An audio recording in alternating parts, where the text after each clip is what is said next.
South Indian cinema আমরা সবাই পছন্দ করি। আজকের সময়ে সাউথ ইন্ডিয়ান সিনেমা একটি নতুন মাত্রায় পৌঁছে গেছে, কিন্তু এতটা চূড়ায় ওঠা ততটা সহজ ছিল না। কারণ সাউথ ইন্ডিয়ান সিনেমার গায়ে রিজনাল সিনেমা হওয়ার তকমা লেগে থাকতো। আপনি যদি সাউথ ইন্ডিয়ান সিনেমার একজন ভক্ত হয়ে থাকেন তাহলে এই ভিডিওটা আপনার জন্য। কারণ এই ভিডিওর ভিতর আমি সাউথ ইন্ডিয়ান সিনেমার উত্থান সম্পর্কে আলোচনা করব। সাউথ ইন্ডিয়ান চলচ্চিত্র শিল্প যা বলিউড, টলিউড, মালায়ালাম এবং কন্নড় সিনেমা শিল্পের মধ্যে বিভক্ত। সাউথ ইন্ডিয়ান সিনেমা ভারতের অন্যতম বৃহত্তম এবং জনপ্রিয় চলচ্চিত্র শিল্প। এই শিল্পের বিকাশের পেছনে রয়েছে বহু ইতিহাস, সাংস্কৃতিক বৈচিত্র্য এবং অসংখ্য সৃষ্টিশীল চেষ্টার ফলস্বরূপ।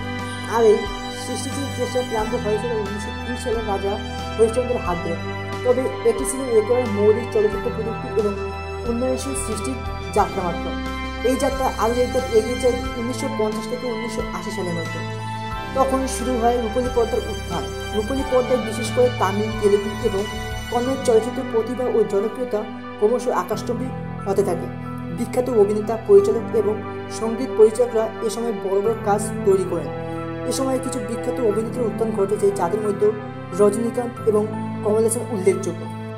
দক্ষিণী সিনেমার প্রযুক্তিগত উন্নতি এবং বিশ্বব্যাপী জনপ্রিয়তার সূচনা লগ্ন 1980 থেকে 2000 সালের মধ্যে।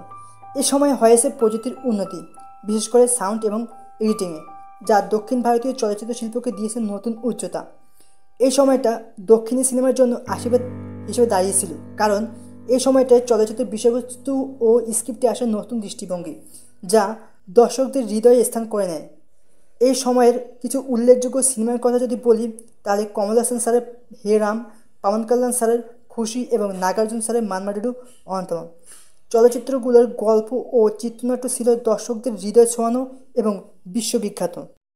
দক্ষিণী সিনেমার আরেকটি উত্থান এসেছে বর্তমান সময়ে। কারণ হিসেবে সিনেমার বাজেট, স্ক্রিপ্ট, প্রযুক্তি এবং কাহিনীর গভীরতাকে ধরা হয়। বিশেষ করে দক্ষিণী সিনেমার কন্টেন্ট আন্তর্জাতিক পর্যায়ে প্রসিদ্ধ হয়ে উঠছে, যার কারণে দক্ষিণী সিনেমার প্রতি দর্শকদের আগ্রহ ক্রমশই বাড়ছে। আমার এখনও মনে আছে নাগার্জুন স্যারের সেই কিং নাম্বার 1 ছবিটা হিন্দি ডাবিংয়ে প্রথম দেখা। দক্ষিণী সিনেমার বর্তমান সময়ে বিখ্যাত হওয়ার পিছনে হিন্দি ডাবিং অন্যতম দাবিদার। এই হিন্দি ডাবিং দক্ষিণ সিনেমাকে আরও এক ধাপ নিয়ে গিয়েছে বাহুবলী, বাহুবলী 2, কেজিএফ, পুষ্পার হাত ধরে। এর কারণে বিশ্বজুড়ে বেজে উঠছে দক্ষিণী সিনেমার তামামা। তবে সংক্ষেপে বলা যায়, দক্ষিণ ভারতীয় চলচ্চিত্র শিল্পের বিকাশ এক দীর্ঘ এবং চমৎকার যাত্রার ফল।